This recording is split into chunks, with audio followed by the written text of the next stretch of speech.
Artificial intelligence आजकल सब लोग इसी चीज के बारे में बात कर रहे हैं। इससे सारी बातें इससे भी लीड करती हैं कि आर्टिफिशियल इंटेलिजेंस का इम्पैक्ट क्या पड़ेगा हमारे जॉब्स पे। क्या ऐसे कोई जॉब्स बचेंगे जो कि एआई से अलग होंगे? क्या सारे जॉब्स जो है वो ऑटोमेट किए जा सकते हैं?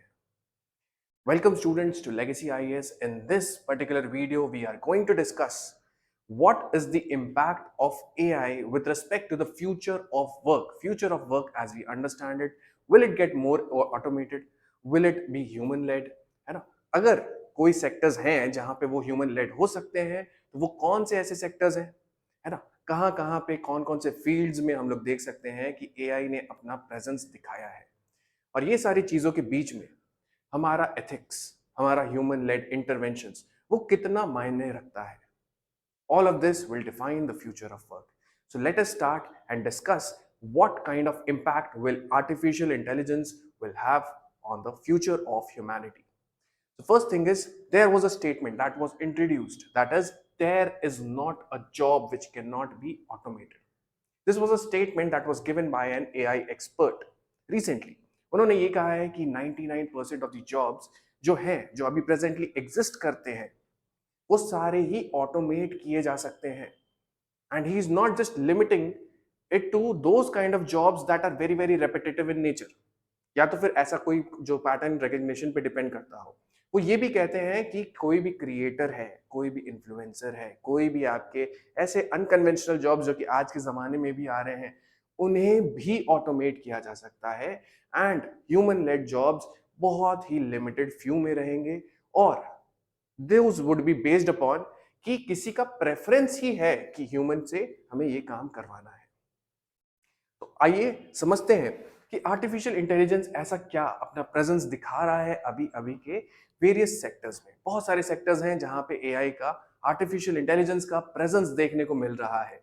ठीक है, आप देख सकते हो हेल्थ केयर, सबसे पहली बात डायग्नोस्टिक्स, डायग्नोस्टिक्स इन अंडरस्टैंडिंग कि ये जो डिजीज है, if someone is suffering from a particular disease और नॉट। ठीक है, तो ये डायग्नोस्टिक्स में ऐसा कोई ह्यूमन इंटरवेंशन की यहाँ पे जरूरत नहीं है, और यहाँ पे ऑटोमेशन की बहुत आसानी से यूज करी जा सकती है। दूसरा, प्रेडिक्टिव एनालिसिस। प्रेडिक्टिव एनालिसिस मतलब कि किसी भी एक डिजीज का स्टेजेस जिसमें कि उसका लाइफ साइकिल होता है, वो कैसे प्रोग्रेस करेगा, है ना, उस चीज को पहले से ही अंदाज लगा लेना और उसको एक्सट्रापोलेट करके उसको समझ लेना कि आगे किस तरीके से डिजीजेस हो सकते हैं, ताकि प्रिवेंशन पहले ही किया जा सके। इसमें भी ऑटोमेशन बहुत अच्छा काम कर पाता है।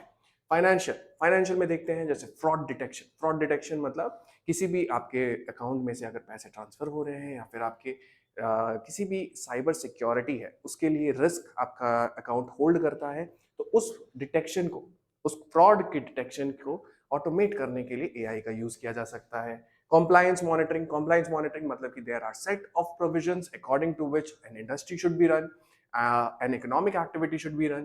तो ये सारी चीजें, क्या ये चेक्स ऑलरेडी सेटिस्फाइड है या नहीं है। तो इस टाइप के जो क्लरिकल वर्क है जो कि पहले ह्यूमंस करते थे, अब आर्टिफिशियल इंटेलिजेंस उस टाइप की मॉनिटरिंग भी करने में और बहुत ही कम समय में ये सारी चीजों को करने में सक्षम है।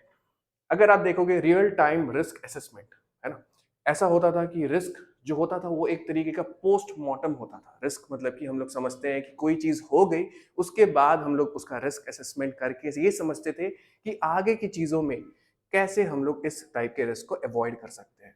लेकिन रियल टाइम रिस्क असेसमेंट मतलब कि एआई अगर इस सारे रिस्क को, जो आज तक के जितने भी हमने, मान लीजिए कि इन्वायरमेंटल इम्पैक्ट असेसमेंट करना है, तो रियल टाइम में क्या रिस्क हो सकता है, उसमें भी ये सारी चीजें काफी ज्यादा हेल्पफुल हो सकती हैं। तीसरी चीज, अगर आप देखोगे इकोनॉमिक्स के सेक्टर्स में एक मैन्युफैक्चरिंग सेक्टर भी है, जिसमें मैन्युफैक्चर सेक्टर में supply chain optimisation, supply chain optimisation, क्योंकि आजकल के ज़माने में हम लोग ने देख रखा है कि ग्लोबल वैल्यू चेन्स का ज़माना आ चुका है, and therefore there are multiple suppliers and there is a supply chain that we can observe in the imports. ठीक है, आप कोई किसी एक देश से सामान ले रहे हो, रॉ मटेरियल ले रहे हो, किसी और कंट्री में जाके उसको रिफाइन करवा रहे हो, किसी और कंट्री में जाके वो प्रोसेस हो रहा है, और कहीं और जाके वो असेंबल हो रहा है, और वो फिर आपकी कंट्री इंपोर्ट कर रही है। तो ये जो पूरा सप्लाई चेन है, इसमें इतने सारे वेरिएबल्स हैं जो कि बहुत मुश्किल हो जा सकता है किसी एक ह्यूमन के लिए कॉम्प्रिहेंड करना, उसके ऑप्टिमाइजेशन के लिए भी काफी यूजफुल है एआई ऑटोमेशन। प्रेडिक्टिव मेंटेनेंस मतलब कि किस तरीके के स्टॉक्स रिजर्व्स हमारे पास होने चाहिए ताकि हमारा जो बिजनेस है वो किसी तरीके के लल पीरियड से ना गुजरे। ठीक है, तो इसमें आप एआई के प्रेजेंस को सिग्निफिकेंटली देख पाते हो।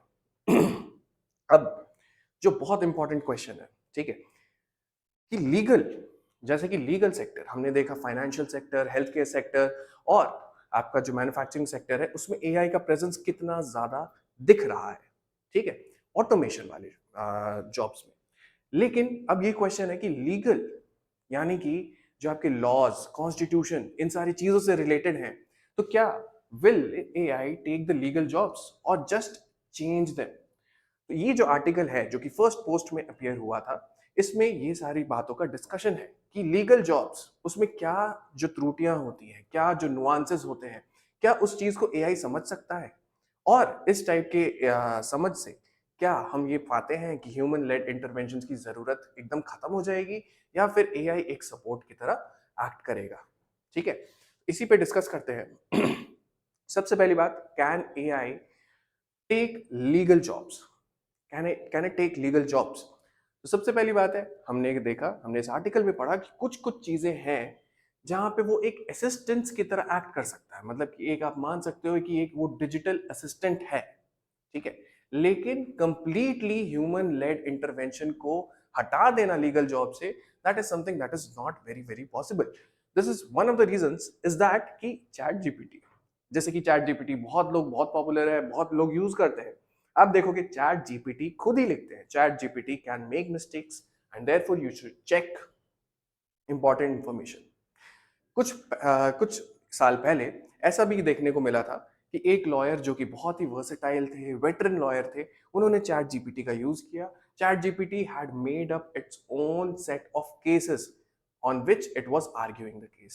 So this puts ChatGPT into the question, or rather AI into the question about the accuracy, कि accurate है कि नहीं है वो information, और उस information के लिए क्या वो accountability लेते हैं या नहीं लेते हैं। ठीक है, तो इस बात पे ये जो एग्जिस्टिंग सिस्टम्स हैं, existing systems they face a clear restraint, right? And because of that, it feels that AI may not be able to take over the all of legal space. ठीक है, बट मतलब having said that, कुछ ऐसे portion जरूर हैं जहां पे आपको एआई लीगल जॉब्स लेते हुए दिखते हैं, जैसे contract reviews, compliance checks, regulatory mapping and internal audits. ये सारे जो काम होते हैं जो कि बहुत ज्यादा क्लेरिकल होते हैं, पैटर्न रिकॉग्निशन के ऊपर होते हैं, ड्यू डिलिजेंस के ऊपर होते हैं, बेसिकली बहुत रेपिटेटिव टास्क्स जो कि ये एआई आसानी से कर सकते हैं और बहुत कम समय में वे बहुत क्वालिटी आपको काम करके दे भी सकते हैं। तो this would reduce the turn around time जो है जिसमें कि ये सारे काम होते हैं वो रिड्यूस हो जाएंगे, और इसकी वजह से क्या हो सकता है कि जो आपके लीगल एडवाइजर्स हैं वो ज्यादा क्लाइंट के साथ टाइम बिता सकते हैं, स्ट्रक्चर ऑफ द केस पे बिता सकते हैं, आर्ग्यूइंग कॉम्प्लिकेटेड केसेस उन पे टाइम बिता सकते हैं। इसका मतलब ये है बेसिकली कि ह्यूमन का जो बैंडविड्थ है in these legal jobs, it would be much more freed when they have such kind of assistance as at the digital level. Coming on, will AI take legal jobs? क्या वो लेने की क्षमता रखते हैं? तो यस, आप देख सकते हो कुछ कुछ पोर्शंस हैं जहां पे एआई जो है वो आपके जॉब्स को ले सकते हैं, लीगल जॉब्स को। ठीक है, ऐसे जॉब्स ऐसे ऐसे जो काम होते हैं जिसमें कि there is not a requirement of emotional intelligence. What is emotional intelligence? We understand it that it is the connect with which you are able to perceive, use, understand, manage your emotions as well as management of emotions of others। ठीक है, basically आप किस तरीके से respond करते हो अपने emotions के अवेयरनेस के होने के बाद, तो वो चीज है जहां पर एआई है जो कि it has a shortcoming. ठीक है, second, pattern recognition. Yes, pattern recognition is also something that is very very efficient when I come to automation of the work done. High volume review, ठीक है, जैसे कि बहुत सारे laws होते हैं, अपना जो कॉन्स्टिट्यूशन है, constitution is also the lengthiest constitution in the world, right? So this is high volume work and it is not possible for humans to undergo such kind of review. This high volume review is something that is very very easily done in a very short period of time by AI. Data comparison, ठीक है, बहुत सारे sets of comparisons हैं आपके पास, बहुत सारे data हैं, बहुत सारे लीगल केसेस हैं, and because of which you understand that putting them together will also help you to reasonably arrive at a logical conclusion. ठीक है, तो ये डेटा कंपैरिजन में भी काफी हेल्पफुल होते हैं। कहाँ पे वो नहीं कर पाते? एक तो है जजमेंट। ठीक है, जजमेंट की किस तरीके से हमारा जजमेंट एक तरीके से आगे बढ़ सकता है। ठीक है, उसमें कौन कौन सी नुआंसेस हैं, कौन कौन सी चीजों को हम कंसिडर कर सकते हैं, आजकल के मॉडर्न सोसाइटी किस तरीके की चीजों में बिलीव करते हैं, इंडियन सोसाइटी कौन से चीजों को, कौन से प्रिंसिपल्स को अपहोल्ड करना चाहती है, वो सारी चीजें। Negotiation is always between two individuals, two parties who are able to understand the things on the ground. That is, the ground realities makes them aware of the negotiation. Third, ethics. Ethics बहुत बड़ा part है जिसमें कि AI काफी ज्यादा काम नहीं कर पाते हैं। एथिकल डिसीजन मेकिंग में एआई का जो शॉर्ट कमिंग है वो ज्यादा ऑब्जर्व किया जाता है। डिस्क्रिशन, डिस्क्रिशन मतलब कि जहां पे लॉ साइलेंट है, फॉर एग्जांपल कॉन्स्टिट्यूशनल मोरालिटी, ठीक है, या फिर आप बोल लो कि बेसिक स्ट्रक्चर है ना, जहां पे डिस्क्रिशन अलाउड है, जहां पे जो जजेस हैं वो they apply their mind and they also apply the mind that was being used through the constitutional debates, understanding what would the person would have meant. This would require a thorough analysis of the personalities who went into making the constitution, and this kind of a discretion may not be exercised by AI. Now, moving on, what are the risks of AI driven legal decisions, है ना? ऐसा कौन कौन से risk हैं जिससे कि हम लोग देख सकते हैं कि अगर हम लोग एआई को इन्फ्यूज करें लीगल डिसीजंस में तो क्या रिस्क हो सकता है? एक है इनपुट डेटा। इनपुट डेटा कई बार आपको दिखाया जाता है, जैसे कि हम लोग बोलते हैं कि एक्यूरेट इन्फॉर्मेशन नहीं है, अकाउंटेबिलिटी नहीं है। कभी कभी एआई हैलुसिनेट भी करता है, मतलब कि आप जो क्वेश्चन दे रहे हो वो बार बार सेम रिपीटेड आंसर्स ही दे रहा है स्लाइट मॉडिफिकेशन के साथ। So it depends upon what is the input data. ठीक है, and a lot many times you would find कि जो इनपुट डेटा है अगर वो फ्लॉड हो तो जो आउटकम है वो भी फ्लॉड होगा, है ना? जो आपने उसको फीड किया है, जिससे आपने उसको ट्रेन किया है, जो डेटा से, इंफॉर्मेशन से, लीगल केसेस से, जितने भी आपके स्टैच्यूटरी प्रोविजंस हैं, कॉन्स्टिट्यूशन है, इन सारी चीजों से जिससे आपने फीड किया है और वो कॉन्टिन्यूस ट्रेन हुआ है, वो फ्लॉड अगर हो तो वो एक्यूरेट इंफॉर्मेशन नहीं दे सकता है। और इसकी वजह से justice is something that can be denied if we solely depend upon it. So this is one of the very greatest risk of having AI driven legal decisions.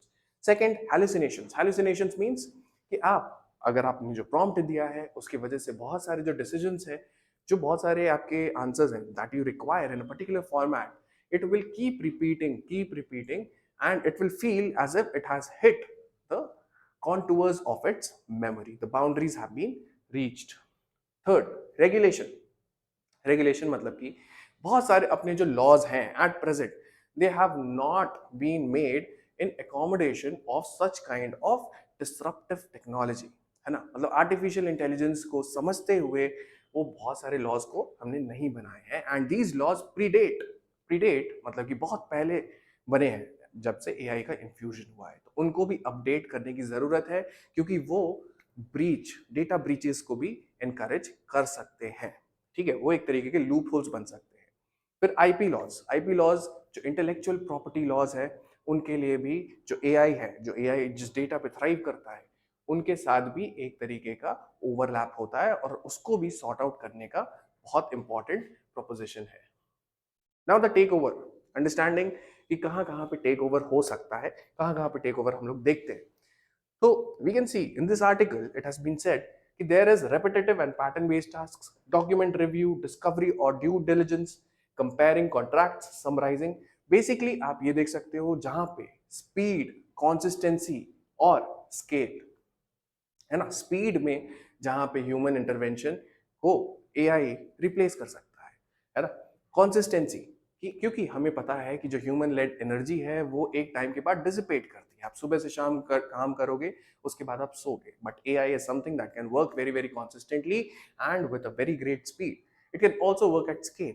This means that कि if I ask someone to read 2000 pages a day तो वो बहुत efficiently read होगा और हो भी नहीं पाएगा, है ना? लेकिन this is something that can happen at scale. ठीक है, बट कहाँ कहाँ पे ह्यूमन लेड इंटरवेंशन इंपॉर्टेंट है? Legal strategy, arguing complex cases, reasoning basically कि कॉम्प्लेक्स केसेस में कि कौन से केस में क्या डिस्कस किया गया था और उसकी वजह से कैसा रैशनल है, उसमें कोहेरेंसी है कि नहीं, उसमें डॉक्ट्रिन्स जो हम लोग अप्लाई कर रहे हैं, आपके पास बहुत सारे डॉक्ट्रिन्स हैं, जैसे बेसिक स्ट्रक्चर डॉक्ट्रिन है, आपके पास डॉक्ट्रिन ऑफ कलरेबल लेजिस्लेशन है ना, इन सारी चीजों से कंसिस्टेंट आपका केस बनता है कि नहीं बनता। Then negotiation, assessing behaviour and credibility, है ना, कई बार आपकी जो क्लाइंट से आप जो नेगोशिएट करते हैं, आपको उसका बिहेवियर जब आप बात करते हैं तब आपको क्रॉस एग्जामिनेशन में काफी सारी चीजें पता चलती है। That is something where AI can not replace these legal jobs. ठीक है, so one more thing, one very very important thing with respect to AI. ठीक है, जब हम लोग बात करते हैं आर्टिफिशियल इंटेलिजेंस की, there is also something that we discuss about emotional intelligence. Emotional intelligence का एक बहुत बड़ा कंपोनेंट है, वो है empathy. Empathy basically means that you feel as the others feel. That is, you are able to relate to their feelings and understand their feelings as your own. This is not something that is capable that AI is capable of. ठीक है, यहाँ पे empathy में AI would certainly lack, and therefore legal matters, legal jobs definitely require human-led interventions in these aspects, right? So this was the news relating to AI versus the legal jobs. Thank you so much.